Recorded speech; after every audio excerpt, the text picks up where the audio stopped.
Saludos cordiales, amigas y amigos, bienvenidos y bienvenidas a Tercer Debate. En el tema de hoy vamos a conversar sobre el proyecto de ley para la reactivación económica de las provincias de Manabí y Esmeraldas. Bienvenidos y bienvenidas, esto es Tercer Debate.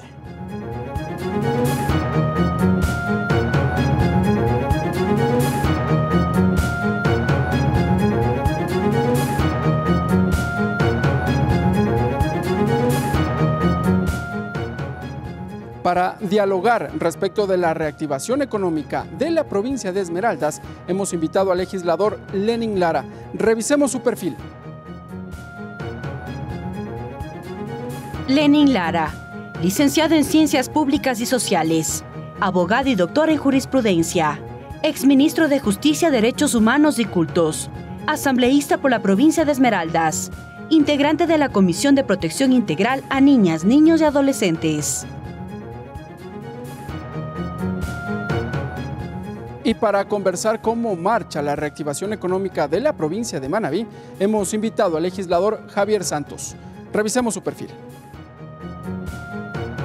Javier Santos, técnico superior contable, ex subsecretario de Gobernabilidad de la Secretaría Nacional de Gestión de la Política, ex gobernador de Manabí, asambleísta por la provincia de Manabí, integrante de la Comisión de Soberanía Alimentaria y Desarrollo del Sector Agropecuario y Pesquero.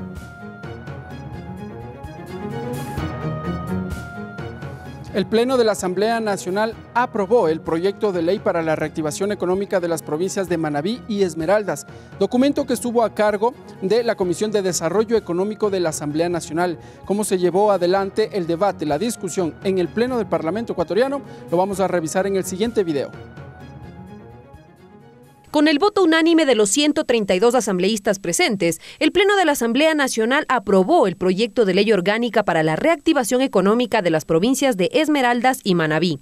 La norma contempla, entre otros aspectos, poner en marcha planes de capacitación para emprendedores, programas especiales de acceso a crédito, asesoría jurídica y técnica a los empresarios de las provincias, la creación de la Unidad Coordinadora para la Reactivación de las Provincias. En el Pleno intervino la proponente, la ex legisladora y ahora ministra de Inclusión Económica y Social, Mae Montaño. Por todo su potencial, pero porque la historia les ha negado esa posibilidad de desarrollo, deben convertirse en polos verdaderos, en polos que no solamente sirvan a sus propios habitantes que tanto lo requieren y que tanto lo merecen, sino porque el Ecuador requiere de estas provincias que con tanto potencial. En su intervención, Montaño mencionó que la propuesta normativa contempla medidas y acciones no fiscales. Acciones que están ligadas a la asistencia técnica, a la capacitación, al desarrollo empresarial, a la promoción comercial, a la protección de los derechos intelectuales, a programas educativos orientados a superar las deficiencias, las inequidades y las desigualdades que viven en varios sectores de estas dos provincias. Una de las observaciones que se acogió en el informe fue sobre la conformación de unidades coordinadoras en todas las provincias. Trabajo infantil 21%, analfabetismo 13.5%. Es por eso que propongo que se incluya una disposición general que esta maravillosa ley tenga un alcance nacional.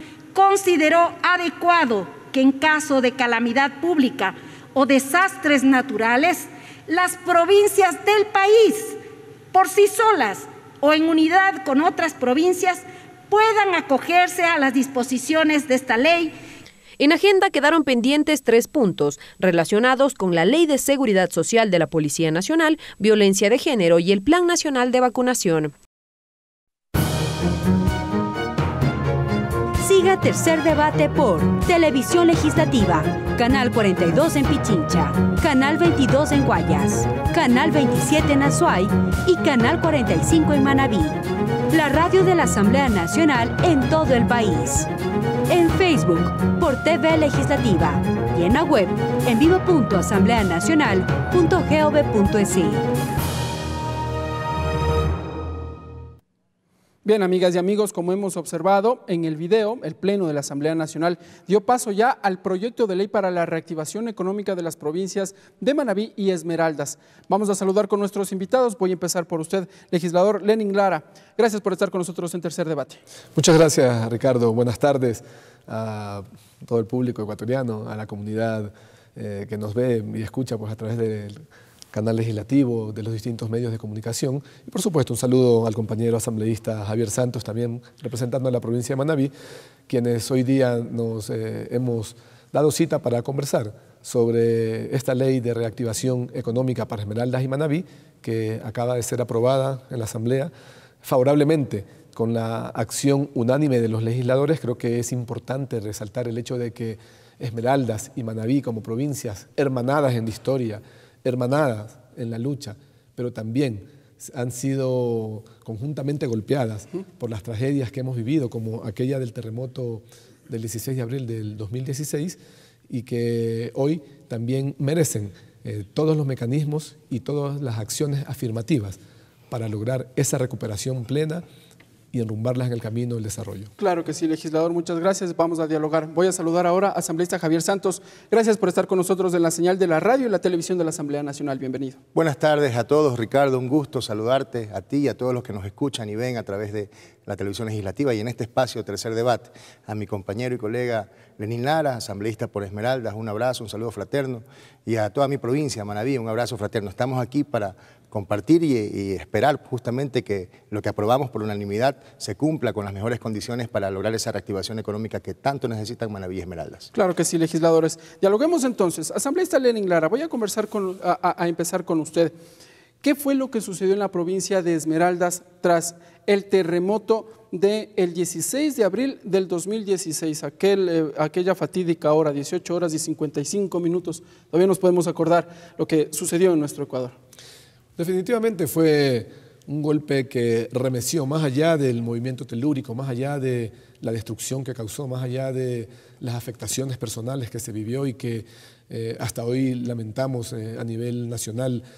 Hubo cerca de 700 pérdidas de vidas humanas, la mayor parte de ellas en la hermana provincia de Manabí.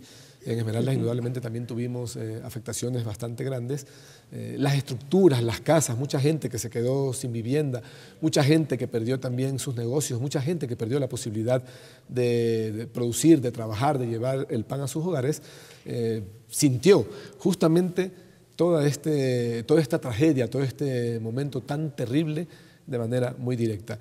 Inmediatamente se activó aquella atención que correspondía, el primer momento, el enfrentar el primer momento, que era el atender a los damnificados, a las personas, a las familias que habían quedado sin hogares, a las familias que habían visto perder también sus bienes, que habían visto perder sus instrumentos, sus herramientas de producción. Y de la misma forma, pues también hemos tenido que, como provincia y como región en este caso, que fuimos golpeados, hemos tenido también que visualizar todo lo que esto significó en los primeros momentos.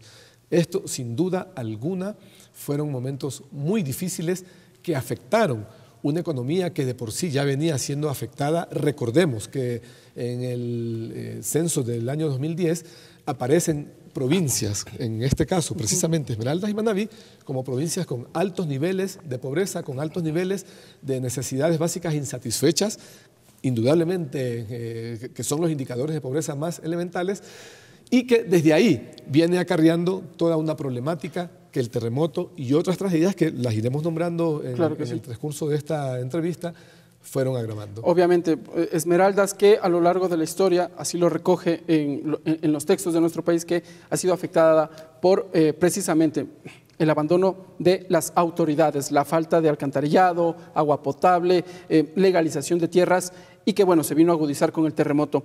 Esto en la provincia de Esmeraldas. Vamos a Manabí, legislador Javier Santos. ¿Qué fue lo que sucedió aquel sábado en donde efectivamente la población quedó afectada, en su mayoría, por el terremoto? Creo que con Lenín podemos coincidir en algunos temas de lo que pasó, y quisiera separarlo en dos ambientes, a título personal y a título, en ese rato, como funcionario público o autoridad. En ese tiempo era jefe político de Puerto Viejo yo. Teniente político. Jefe político de Puerto Viejo en ese tiempo. Y a nivel familiar y personal, pues gracias a Dios no tuve ninguna pérdida familiar, pero sí pude ver cómo amigos, conocidos, personas muy queridas perdieron la vida durante el terremoto, y el desorden inicial con el que afrontamos esta tragedia, la cual podemos decir que la pandemia no estuvimos preparados, pero para el terremoto tampoco estuvimos preparados. Fue un tema muy duro, a nivel particular nos golpeó muchísimo, pero teníamos que reponernos, sobreponernos inmediatamente, porque teníamos que, a falta de vías, carreteras, iluminación, un sábado, nadie estaba preparado a esa hora de la noche para saber qué iba a ocurrir. Inmediatamente activarse los cuerpos de respuesta, los organismos, la policía, bomberos, militares, Fuerzas Armadas, bueno, tantos funcionarios y personas que se prestaron, y la ciudadanía también que se prestó a colaborar. Debo decirlo que fue un momento muy duro. En ese primer momento, pues obviamente la preocupación, el nerviosismo, el temor reinó, y eso pues justamente teníamos que sobreponernos para poder responder de forma inmediata. Y el segundo momento ya es el proceso de empezar a recomponernos como provincias hermanas, a ver qué hacíamos. Los liderazgos que en ese momento existían pues lograron justamente un poco el orden para empezar estos procesos de respuesta, reconstrucción. Se creó normativa. Empezamos a revisar qué se podía hacer en el territorio y en ese segundo momento también hay cosas que cuestionar, hay que decir las cosas con absoluta claridad, pero también hay que decirlo que la respuesta del país fue contundente. Nosotros creemos como provincias hermanas que los ecuatorianos todos se pusieron la camiseta de ambas provincias, llegaban ingentes donaciones de productos, de cariño, de cartas, de mensajes positivos, y eso creo que lo pudimos absorber y replicar justamente con la respuesta que dimos a la atención en la emergencia. Sin duda, el Ecuador como tal se volcó hacia las provincias de Manabí y Esmeraldas y las muestras ciudadanas fueron evidentes. Vamos ahora a lo que políticamente desde las entidades gubernamentales empezaron a desarrollar. Y menciono a la Asamblea Nacional, que es lo que nos compete. Se aprobó una ley de solidaridad en su momento que viene a ser un poco la génesis de esta ley para la reactivación económica. La ley de solidaridad, ¿qué propuso asambleísta Lenin Lara para reactivar la economía de estas dos provincias? Mire, una vez que el primer momento empieza a superarse, no porque se haya cumplido con el 100% de todo, porque indudablemente siempre hay situaciones que no logran completarse de manera exacta, pero una vez que el primer momento empieza a superarse, y en el que sí debe recalcarse, por ejemplo, que hubo una acción de los organismos de respuesta de manera inmediata, se articularon los protocolos. Yo coincido con Javier, una situación para la que nadie estaba preparado, mucho menos un fin de semana a esa hora, cerca de las 7 de la noche. Sin embargo, de ello, yo creo que la actuación institucional fue una actuación responsable. Creo que es de justicia también reconocer la intervención del gobierno nacional, del presidente. En ese entonces estaba encargado el vicepresidente Jorge Glass en el país, el presidente Correa estaba afuera, pero creo que la respuesta fue una respuesta importante, tanto así que en un informe que la Oxfam recoge, establece que la respuesta fue una de las mejores respuestas medidas, también por el sentimiento de las propias personas damnificadas, quienes decían, sí, sentimos el acompañamiento de un gobierno en estos momentos de tragedia, en estos momentos tan difíciles, donde incluso los servicios pudieron restablecerse con tiempos récords de los servicios de energía, servicios ya de ordenamiento, de organización, servicios básicos, poco a poco se fueron recomponiendo, se fueron restableciendo, pero de manera oportuna. Creo que ello. Ya viene un segundo momento, donde también entra esta propuesta de la ley de solidaridad. Mira, una ley que entra a los pocos meses de haber tenido la tragedia, de haber tenido el terremoto. Septiembre del 2016, si no estoy mal, entró ya en vigencia. Entró en vigencia, imagínese usted, alrededor de 5 meses luego de este terremoto, además con un periodo en el que teníamos réplicas de manera permanente, el que teníamos de manera constante. Incluso tuvimos algunas réplicas que llegaron a nivel de terremoto, lo que indudablemente también seguía generando incertidumbre. Entonces, creo que esta ley de solidaridad, que establece ya mecanismos de recaudación de fondos, que incluso fue la que permite, la que plantea una propuesta que indudablemente fue cuestionada, fue también un golpe para la economía nacional, pero eran momentos en los que elevación del IVA la elevación del IVA en 2 porcentuales. puntos porcentuales, Claro. Exactamente, que indudablemente tenía, pues, no era una propuesta muy popular que se diga, pero eran momentos muy difíciles que sí permitieron que buena parte de lo que estaba dirigido a la recuperación se garantice por la acción propia del Estado ecuatoriano. Asambleísta Javier Santos, la Asamblea Nacional aprueba esta normativa y da pasos, entre otros aspectos, como ha dicho el legislador Lenin Lara, al incremento del IVA en 2 puntos porcentuales y fue por un año. Así estaba en la norma, pero en la realidad, después los costos de los productos volvieron a su estado original. Y en esa primera pregunta y la segunda pregunta, la provincia de Manabí finalmente sintió que los recursos recaudados llegaron a su destino. Ok, es importante decir, los 2 puntos porcentuales fueron para todo el país, excepto Manabí y Esmeraldas. Hubo también la donación de sueldos de las autoridades del nivel jerárquico superior y de los asambleístas también, que creo que también era parte del proyecto, y otros mecanismos para recaudar el recurso que era necesario. En solo 1 minuto con 12 segundos que duró el terremoto, se perdió una gran cantidad de recursos de estas hermanas provincias, inclusive para recomponernos había que recaudar, y en eso estamos conscientes. Creo que la ciudadanía no observó aquello. Yo creo que la ciudadanía vio de buena manera contribuir de esta manera para ambas provincias. Aparte que esta recaudación iba a tener un tiempo inicial y un tiempo final, no era permanentemente, era con un propósito en particular. Entonces, ese acompañamiento de apoyo ciudadano lo sentimos y lo agradecemos infinitamente. Ahora, la ley se componía de tres factores fundamentales para el uso de estos recursos. Primero, la atención en la emergencia. Recuerde que, por lo menos en Manabí, si mal no recuerdo, 40.000 viviendas fueron afectadas y la gente tuvo que salir. Se ubicaron en carpas. Significaba que teníamos que habilitar albergues. Eso es lo que establecen los protocolos. Albergues con todas las medidas y condiciones, con comedores, con espacios lúdicos, con espacios idóneos, batería sanitaria y tantas cosas más, con el tema de los sistemas de agua necesarios. Entonces la atención a la emergencia comprendía la inversión en recursos para habilitar albergues. Nosotros en Manabí tuvimos 13 albergues, que cada albergue sumaba cerca de, albergues grandes, nos sumaba, inclusive el de Puerto Viejo llegó a tener a más de 1000 personas. Legislador, hay una breve digresión y también le consulto al legislador Lenin Lara. 5 años después, ¿siguen las personas viviendo en albergues? No, ya en Manabí se cerraron todos los albergues. ¿Todos? Sí, hay pequeñas casas de acogida o pequeños asentamientos donde se ubicaron personas temporalmente en escuelas que ya no se ocupaban y espacios que ya no estaban utilizados. Por ejemplo, en Puerto Viejo... ¿Cuándo se cerraron todos los albergues? Al año del terremoto en Manabí cerramos todos los albergues. ¿Al 2017? Al 2017. Hagamos una pausa ahí. Legislador Lenin Lara, ¿existen personas viviendo en albergues todavía en la parte sur de la provincia de Esmeraldas? Se han cerrado los albergues, sin embargo también ocurre lo mismo. Hay pequeñas casas, pequeños espacios de acogida que no son necesariamente albergues o que al menos no tienen esa calificación y tampoco son viviendas definitivas para las personas damnificadas, pero los albergues como tales ya no funcionan en la provincia. Muy bien, les traslado esta consulta porque evidentemente surgió información al respecto y que mejor ir directamente a la fuente, legisladores de esas provincias. Asambleísta Javier Santos nos decía que son 3 aspectos los que compuso la ley de solidaridad. El primero, la atención. El segundo, la reconstrucción, si no estoy mal. Así es. El segundo punto, bueno, solo una precisión. Se cerraron los albergues, pero en viviendas en terreno propio todavía tenemos personas viviendo en carpas. O sea, hay personas que no pueden llegar a su vivienda porque no se la ha reconstruido y está una carpa puesta al lado.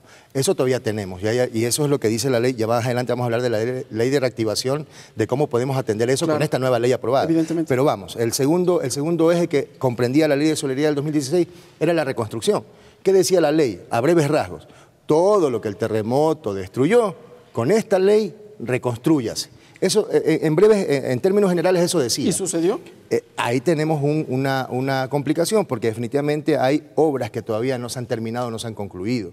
Entonces, obviamente, yo diría que este segundo eje, el primer eje fue cumplido, más o bien atendimos ahí de una forma u otra la atención a la emergencia. Pero en la reconstrucción tenemos una deuda pendiente. Ahí tenemos obras todavía inconclusas, obras que se cayeron y que no se han vuelto a reconstruir y eso obviamente es una tarea pendiente. Por eso la ley de reactivación es pertinente en este momento. Y el tercer eje, que era la reactivación económica.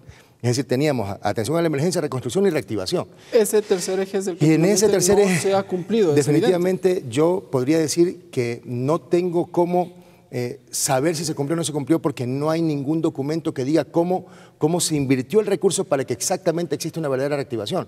No tenemos información y como la ley mismo decía, ríndase cuentas, vengan a la asamblea a exponerlos del Comité de Reconstrucción. Hoy no tenemos información que diga, oiga, de esta inversión que hicimos en Manabí y Esmeraldas para la reactivación económica, esto es lo que ha crecido en ambas provincias. Esa información no hay. Ok, asambleísta Lenin Lara, nos quedan 4 minutos para irnos a una pausa. El tiempo vuela. Se conforma el Comité para la Reestructuración de la provincia de Manabí y Esmeraldas. ¿Qué pasó? Se han hablado en algunos casos de supuestos actos de corrupción. ¿Qué pasó con el comité?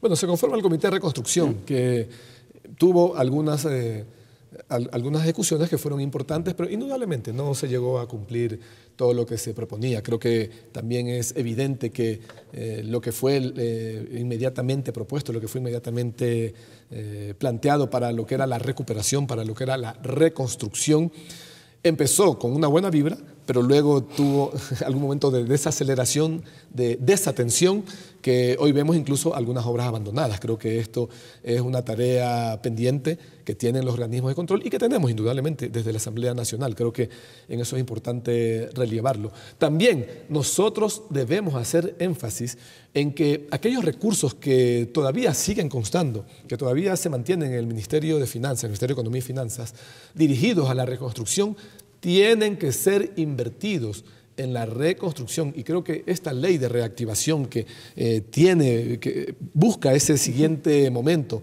que ya es la reactivación, que yo creo que todavía no lo hemos logrado. Creo que todavía no lo hemos logrado. Hemos tenido algunos otros inconvenientes. ¿Qué falta para reactivarse? Aunque ya lo vamos a topar en el siguiente bloque con la ley, pero ¿qué es lo que hace falta para efectivamente empezar a desarrollar el motor económico en la provincia de Esmeraldas? Bueno, creo que es parte, por ejemplo, de que estos recursos se ejecuten, vayan dirigidos a la ejecución de las obras de reconstrucción que están previstas. No se lo ha hecho así. No se lo ha hecho así. Incluso la Asamblea Nacional, esta misma Asamblea, en el periodo, si mal no recuerdo, del 2018, tuvo una comparecencia al entonces ministro de Finanzas porque estaba trasladando algunos recursos de la reconstrucción para Esmeraldas y Manabí y los estaba trasladando a otros ámbitos, a otras carteras, y la Asamblea hizo la convocatoria, llamó a comparecer a este ministro para que esos recursos... Al exministro Richard Martínez, de Finanzas. No, fue al ministro... Carlos de la Torre. Carlos de la Torre. Antes, el primer... Carlos de la Torre,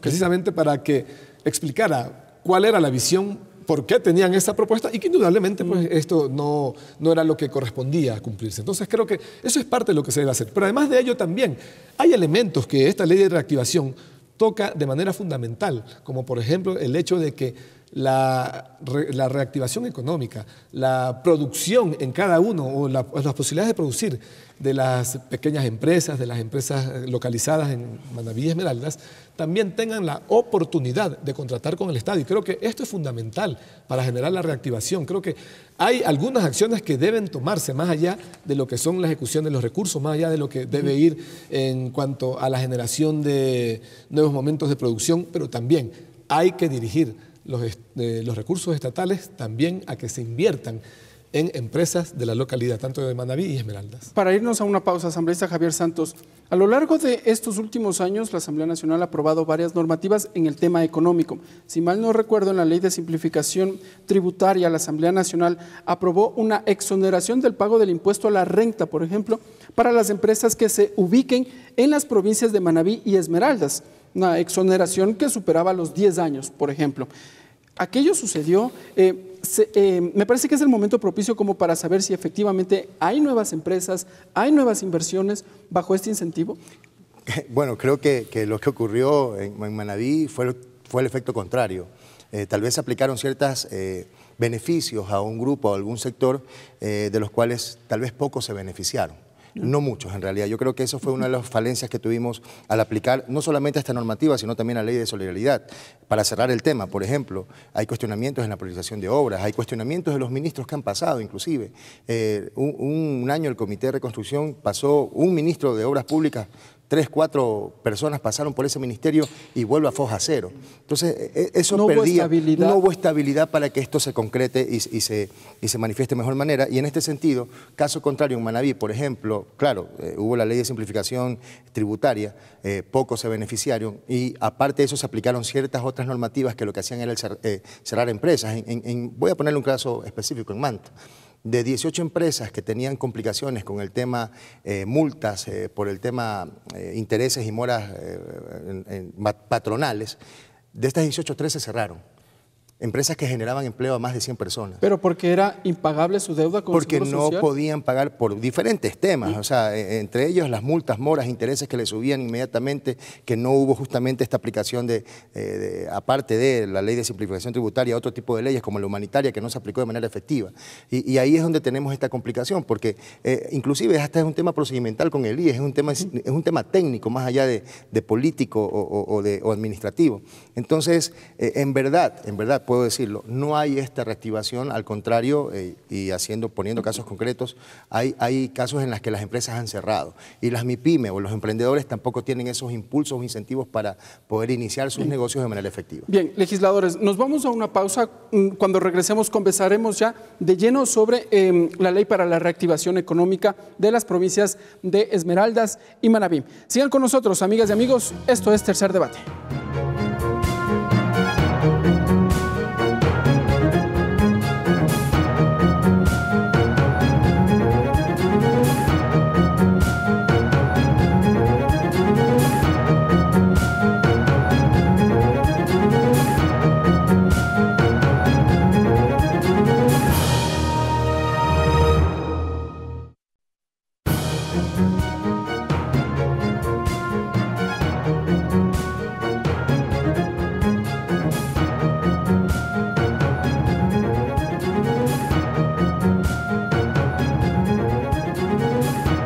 Siga Tercer Debate por Televisión Legislativa, Canal 42 en Pichincha, Canal 22 en Guayas, Canal 27 en Azuay y Canal 45 en Manabí.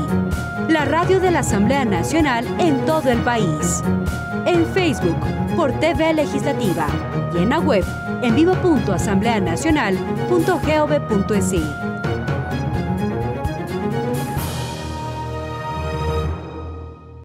Bien, gracias amigas y amigos por continuar con nosotros. Esto es Tercer Debate. Conversamos con los legisladores Javier Santos y Lenin Lara respecto del proyecto de ley para la reactivación económica de las provincias de Manabí y Esmeraldas.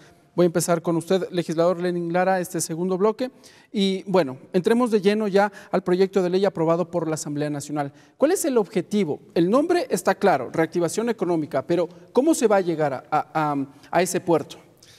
Mira, la propuesta de este proyecto de ley, que dicho sea de paso, creo que es de justicia mencionar, que fue propuesto por la hoy ministra de Inclusión Económica y Social, la ex asambleísta May Montaño, esmeraldeña además, no representaba Esmeraldas, pero es esmeraldeña.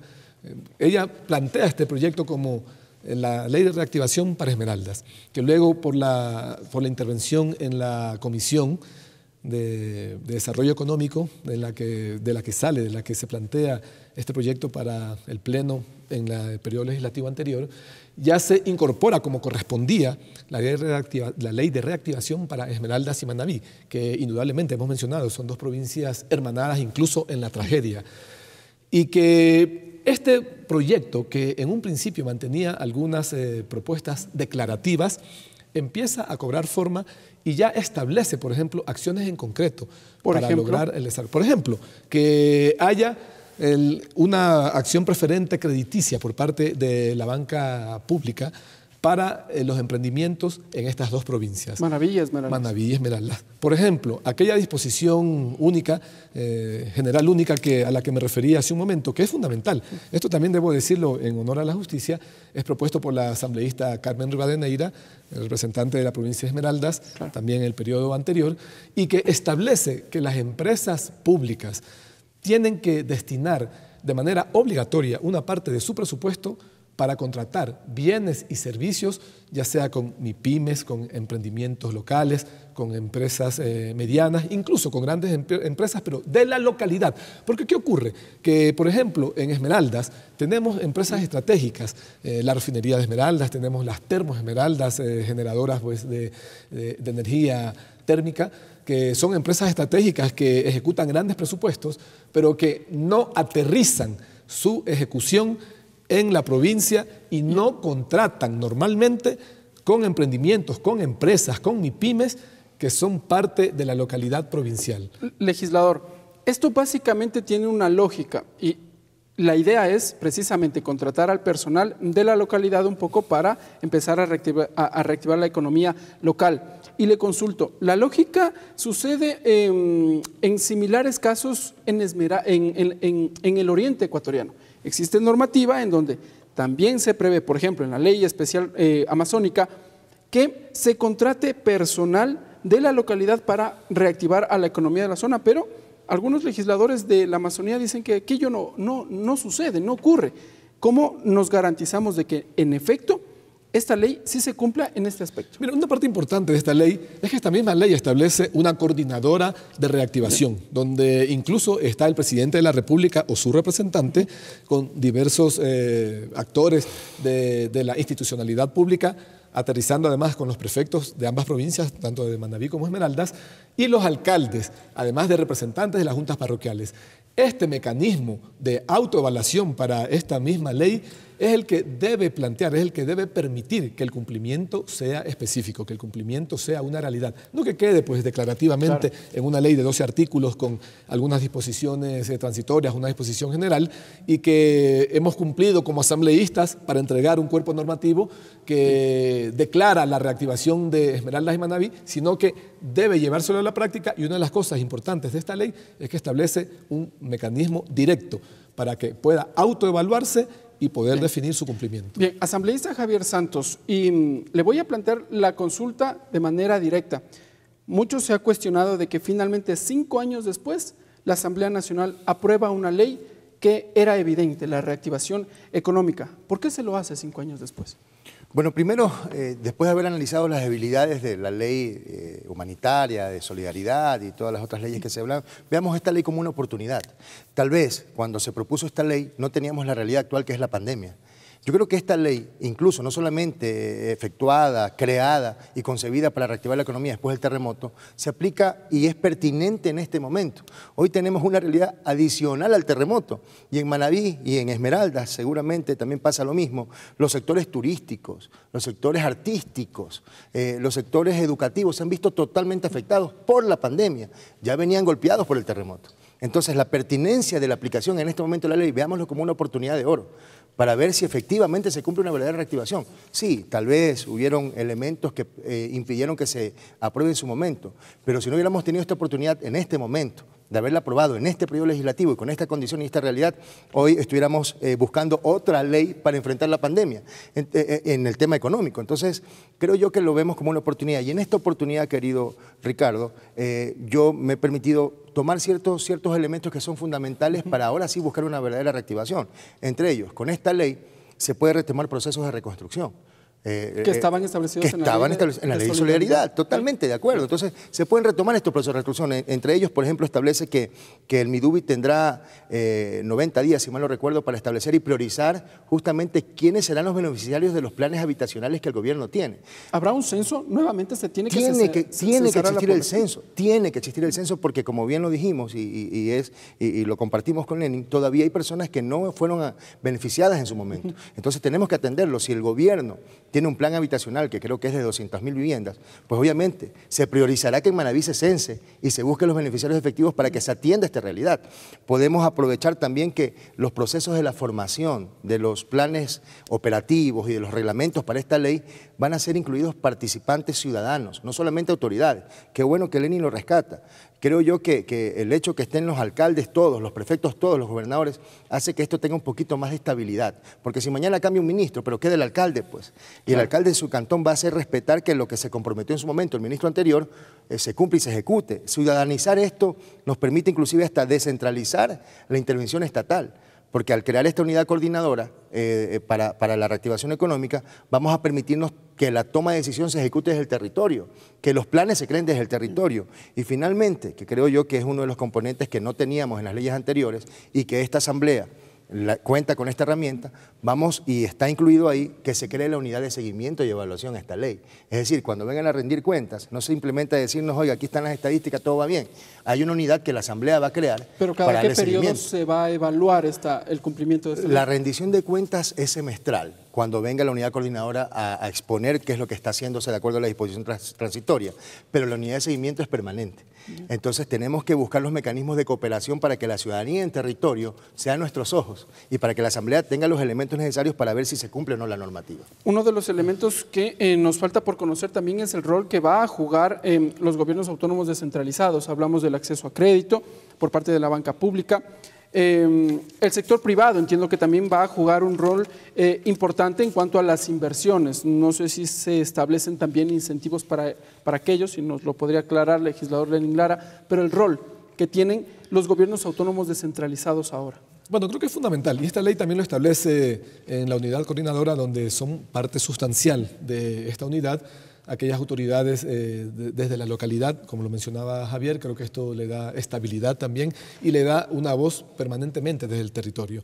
Pero también esta ley establece en el artículo 12 que debe haber una planificación por parte de la unidad territorial para la reactivación económica de estas dos provincias, una planificación de la ejecución de la obra en cada una de las provincias. Creo que esto es sustancial, esto es importante, porque desde la visión del territorio, desde la visión del desarrollo de quienes representan a los GAT, sea provincial, cantonal o parroquial, también puede definirse, puede dirigirse la ejecución pública para viabilizar el desarrollo, para viabilizar también el desarrollo económico, el emprendimiento, la productividad, y creo que esto es fundamental. Ahí también entran ya en esta ley la acción de las autoridades locales con la capacidad de decisión y con la capacidad también de establecer hacia dónde vaya la inversión pública en cada una de las provincias. Y aquí yo le quiero consultar a usted, porque, a ver, siempre la obra invisible es la que finalmente no da votos y es la que de alguna u otra manera queda relegada por parte de las autoridades, pero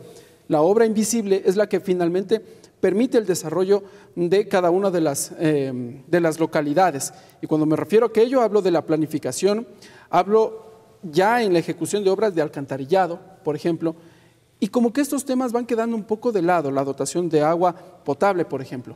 ¿Cómo vamos a hacer de que en efecto aquello se cumpla? Porque por lo general las autoridades de la localidad prefieren arreglar el malecón, pintar un poco por ahí los parques, y es la obra visible y es la que termina dando los votos. Pero ¿cómo hacemos para que la otra parte de las obras se cumplan?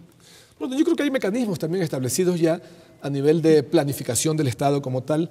Por ejemplo, Semplades tiene también una valoración para la actuación de los gobiernos seccionales, en este caso de los gobiernos municipales, que además no solamente es para valorar y para conocer, por ejemplo, cuánto ha avanzado determinado cantón en servicios básicos, en salubridad, por ejemplo, en lo que tiene que ver con sanidad o con los temas ya de alcantarillado, dotación de agua potable, obras en definitiva básicas para el desarrollo de una sociedad. Y esto también significa incluso la posibilidad de que esto afecte positivo o negativamente en el presupuesto que el GAT va a recibir. Entonces, son mecanismos que ya se han preestablecido en la ley, es decir, esta ley no los establece, esta ley lo que define es precisamente el impulsar la productividad, el impulsar la reactivación, el desarrollo. Hemos hablado ya de algunos parámetros, pero no puede haber desarrollo si es que no tenemos también necesidades básicas satisfechas. Claro.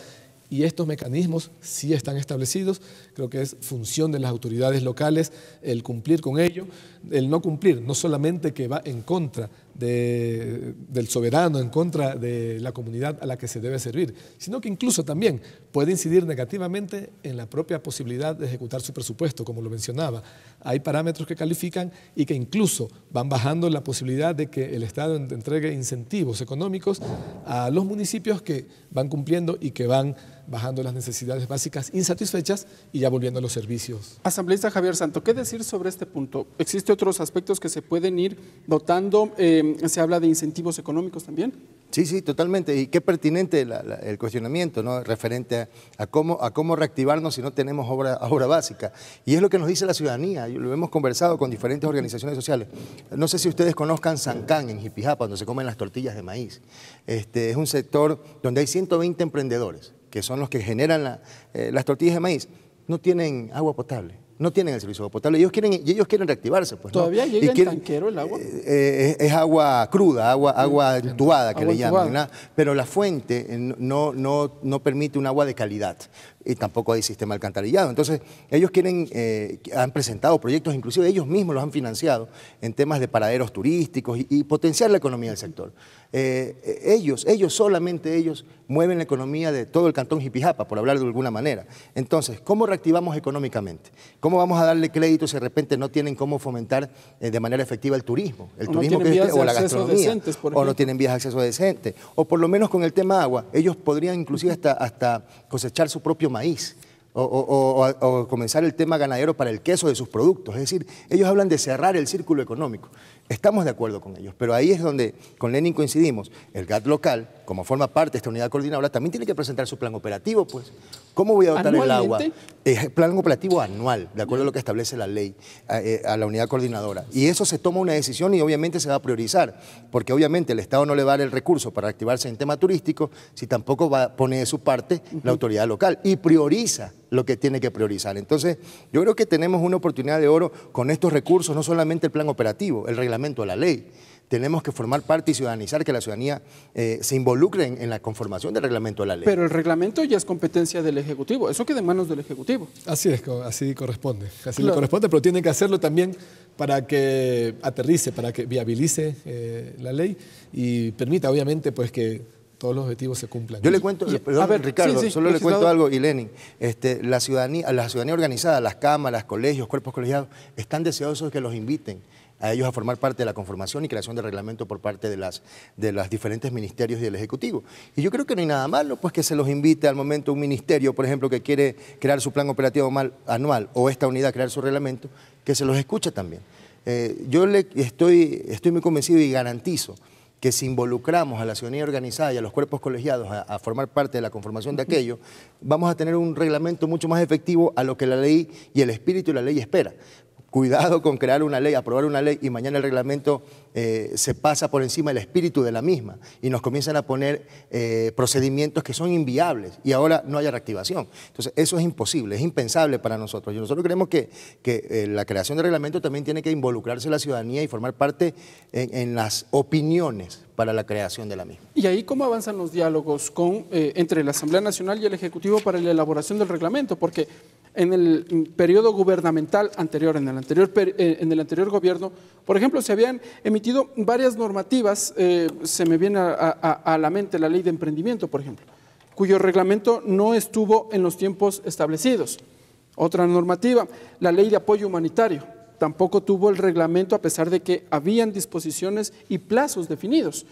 ¿Cómo están los diálogos para que el presidente de la República y el ministerio en su conjunto, los ministerios, presenten el reglamento para ya hacer aplicable la norma? Creo que son los escollos que se debe superar. Creo que, y creo que no viene nada mal aquello que lo expone Javier y en lo que indudablemente estamos de acuerdo en esta forma de que el reglamento, por más que sea una prerrogativa, por más que sea una responsabilidad directa del gobierno nacional, creo que debe contar con el aporte, con el apoyo, con la acción ciudadana, con la propuesta ciudadana de los distintos sectores. En este caso, por ejemplo, como no, las cámaras de turismo, los operadores turísticos, los pescadores, quienes son parte del día a día, para viabilizar una ley que va dirigida precisamente a su fortalecimiento, a su reactivación. Pero yo creo que estos problemas que son parte ya de la política diaria son precisamente los que debemos superar, son los escollos que estamos en el desafío en este momento en el que el Ecuador necesita que todos pongamos de nuestra parte. Mire, por ejemplo, esta ley todavía, entendemos, no ha sido sancionada ni todavía no tiene un veto. Todavía no tiene un veto, es decir, todavía no hemos recibido la respuesta del gobierno nacional. Entendemos que lo hará lo más pronto posible, porque sí, en los territorios, en Manabí, lo ha mencionado Javier, en Esmeraldas, indudablemente, también ya los sectores productivos, los sectores ciudadanos. Mire, aquí hay, por ejemplo, algo importantísimo, y quisiera mencionar el caso específico de una ciudadela que se llama Bendición de Dios. Es una ciudadela que en el año 2016, 2 meses antes del terremoto, recibieron los damnificados, alrededor de 500 familias damnificadas por las inundaciones. Esmeraldas tuvo inundaciones que empezaron en enero del 2016. Tuvimos el pico el 24 de enero, donde cerca de 15.000 damnificados por las inundaciones tuvieron que estar albergados. También tuvimos albergados familias alrededor de una semana, cerca de 15.000 familias por las inundaciones. Luego y después de esto, viene el terremoto. Después viene el terremoto. Entonces, en el caso específico de las familias que habitan en la ciudad de la Bendición de Dios, ellos fueron damnificados antes, recibieron un par de meses antes del terremoto, su vivienda, y luego viene el terremoto y algunas de estas familias nuevamente fueron damnificadas. ¿Qué plantea esta ley, por ejemplo? Que estas familias ya no están obligadas al copago, que era algo de lo que usted mencionaba, y que fue parte pues, de la ley de simplificación tributaria y que esta ley ya lo recoge. Entonces, ¿ellos ya deberán recibir su vivienda? Ellos reciben la vivienda, pero y ya no tendrán que... Pero están obligados al copago hasta ahora. Con la promulgación de esta ley, ya esa obligación ya no existe. O sea, ya la vivienda es de ellos. Ya la vivienda es de ellos y no tienen que seguir pagando porque se ha constatado su calidad de doblemente damnificados, de doblemente afectados. Entonces sí, la ciudadanía también está en espera, ya está deseosa de que entre en vigencia esta ley y de que podamos también entrar con los beneficios y con los incentivos que esta ley promueve. Bueno, realmente son triplemente afectados, diría yo. Inundaciones, el terremoto y después una pandemia. Sí. Porque efectivamente termina destrozando la economía de las familias. Y en el caso de Esmeraldas hubo una cuarta. En el caso de Esmeraldas hubo los problemas que se suscitaron en la frontera norte con los grupos narcoterroristas. Recordemos el famoso Guacho, que tuvo incluso algunos atentados a objetivos policiales, militares, civiles que terriblemente perdieron la vida también en manos de estos grupos, y la campaña en misericordia que se llevó a cabo contra Esmeraldas. Yo sí quiero decir, fue una campaña bastante injusta, mediática, que prácticamente el pedido era no vayan a Esmeraldas, ir a Esmeraldas es peligroso, y esto golpeó tremendamente al sector turístico, al sector comercial de manera general. Y este fue un elemento que no ha permitido también que podamos superar todos los problemas históricos que hemos atravesado, el terremoto y todo lo que ha significado. Si me permite, legislador, ya que topa el tema de seguridad, y en efecto, yo suscribo con usted, hubo toda una campaña en donde prácticamente se desprestigió a toda la provincia de Esmeraldas, lo cual no es dable, y esto generó problemas en la provincia de Esmeraldas. ¿Cómo es el tema de seguridad aprovechando aquello? Porque esto también es parte de la reactivación económica, ir a un sitio en donde evidentemente cuenta con todas las garantías de seguridad, uno puede pasar con la familia. ¿Cómo está la provincia de Esmeraldas? Lamentablemente muy complicado. Creo que es la generalidad que se vive en el país. Tenemos situaciones que evidencian que hay niveles de seguridad ciudadana bastante malos. Esto está ocurriendo en el país entero, en Esmeraldas se lo siente, y es una de las acciones también que nos hemos propuesto. De hecho, ya la Asamblea ha autorizado pues, algunas comparecencias. Hoy nos mencionaba el compañero asambleísta Javier, con quien compartimos este espacio, que en la tarde también en la comisión de la que él es parte se recibirá la comparecencia de algunos ministros, precisamente por todos estos temas de la soberanía, los temas de seguridad, y creo que debemos ponerle mucha acción. La ciudadanía como tal, la Asamblea donde nos corresponde a nosotros, pero el Gobierno Nacional no debe dejar de lado su función principal, que es la de dotarla, de darles garantía y seguridad ciudadana a todos los ecuatorianos. Asambleísta Javier Santos, en esta misma línea, yo sí quiero también consultarle, aprovechando, ¿cómo está el tema de seguridad en la provincia de Manabí? También es otra provincia afectada, como todo el Ecuador, por los niveles de inseguridad que se vive. Pero ¿cómo está la provincia de Manabí? Bueno, la inseguridad es un tema que tiene que manejarse de manera técnica, no es político, es un tema que pasa por elementos que se tienen que analizar y discutir, y la policía en esos temas siempre maneja estadísticas referentes a los índices de violencia e inseguridad. La provincia de Manabí, tengo que comentarlo, cuando fui gobernador teníamos los indicadores más más bajos a nivel nacional, 2016-2017. Creo que en estos momentos la provincia de Manabí vuelve a incrementar y vuelve a estar en el top de las 3 primeras provincias con mayores índices de violencia. Cuando hablamos de violencia hay 2 tipos de violencia, la social y la criminal. La criminal es la que nos afecta y nos golpea porque la criminal viene justamente del crimen organizado. Y definitivamente vemos cómo sicariatos, cómo ajuste de cuentas son los que se están tomando las calles y esto, ¿Crimen claro, transnacional, como lo afirmó la ministra de Gobierno, cree usted? Yo creo que si ella lo dice como ministra de Gobierno y es la información que contiene, creo que es evidente de que existe esta problemática. Estos problemas de sicariato y tantas cosas más nosotros tenemos que entenderlo así, son por territorio, por narcotráfico, o sea, hay que decir las cosas como son. ¿Cuánto lo tenemos? No sabemos, esos datos los tienen a la interna, me imagino, son análisis propuestos por los consejos de seguridad nacional, pero sin embargo, claro que afecta esto a la reactivación económica, claro que golpea al sector turístico, claro que golpea la imagen del país y de las provincias en las que nos vemos afectados de esta manera. Entonces, lo esperado, lo que nosotros aspiramos primero es que se tomen las medidas necesarias. Aquí, insisto, es un tema que pasa por la técnica y en la técnica le dice, este es el presupuesto que necesitamos al gobierno nacional para combate al crimen y creo que eso debe ser prioridad. Y todos deberíamos sumarnos a que se hagan los esfuerzos necesarios para este tema. Y de ahí en lo demás, pues obviamente esperar que el gobierno apruebe esta ley de reactivación económica, que el presidente se pronuncie a favor y que se motive, que la participación ciudadana sea parte fundamental de la conformación de las herramientas y los productos que esperamos de esta ley. Muy bien, legisladores, el tiempo se nos vino encima y bueno, para conversar de Manabí y Esmeraldas prácticamente necesitaríamos un día entero. Solo tenemos 60 minutos. Asambleístas, entremos en la última etapa del programa, que son las conclusiones. ¿Cuáles son las conclusiones que podemos entregar respecto de esta normativa que, ya lo dijo, espera ya la sanción por parte del Ejecutivo, asambleísta Lenín Lara? Yo creo que es oportuna y creo que va a saldar toda esta falta de acción que ha habido, sobre todo en los últimos años, los 3-4 años finales, luego del terremoto. Hemos podido ver que hubo una respuesta inmediata, una acción de atención a los damnificados en los momentos inmediatamente posteriores luego del terremoto, que fue bastante importante, que tuvo una presencia fundamental. Pero ya lo que fue la reconstrucción y mucho más lo que es la reactivación es precisamente donde tenemos todavía un saldo que el Estado y que el Ecuador como tal debe cumplir con estas 2 provincias. Creo que esta ley es oportuna, creo que debe permitir precisamente que se dé la reactivación en ambas provincias, el incentivar la promoción, la producción además de los distintos sectores de nuestra provincia, turísticos, pesqueros, comerciales, industriales incluso. Creo que es a lo que debemos apuntar y esta ley entrega mecanismos para que así se pueda dotar. Por tanto, yo creo que la Asamblea está entregando una ley importante para nuestras provincias, para la Manabí querida, esta provincia tan querida de Manabí, y obviamente la provincia a la que yo represento, también mi provincia muy querida, la de Esmeraldas, y esperamos que el Gobierno Nacional sancione lo más pronto esta ley y podamos empezar con las acciones de reactivación. Correcto, legislador Lenín Lara. Muchas gracias, asambleísta Javier Santos. Conclusiones, por favor.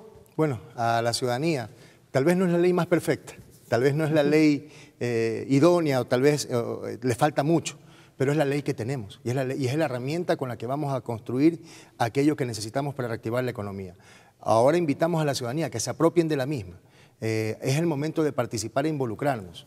La ciudadanía organizada es el momento, es la que tiene la oportunidad valiosa y de oro para empezar estos procesos de reactivación económica. Así que fuerza, compañeros Esmeraldas y Manabí, un abrazo fraterno a esta provincia tan querida también como Esmeraldas, a mis hermanos de la provincia de Manabí.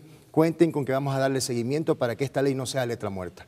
Un abrazo y un saludo a todos. Gracias, asambleísta Javier Santos. Gracias, legislador Lenín Lara, por estar con nosotros. Gracias, amigas y amigos. Ustedes han sido partícipes del contenido de este proyecto de ley y esperamos ya el pronunciamiento por parte del presidente de la República. Esto ha sido Tercer Debate. Nos volveremos a encontrar en una próxima edición.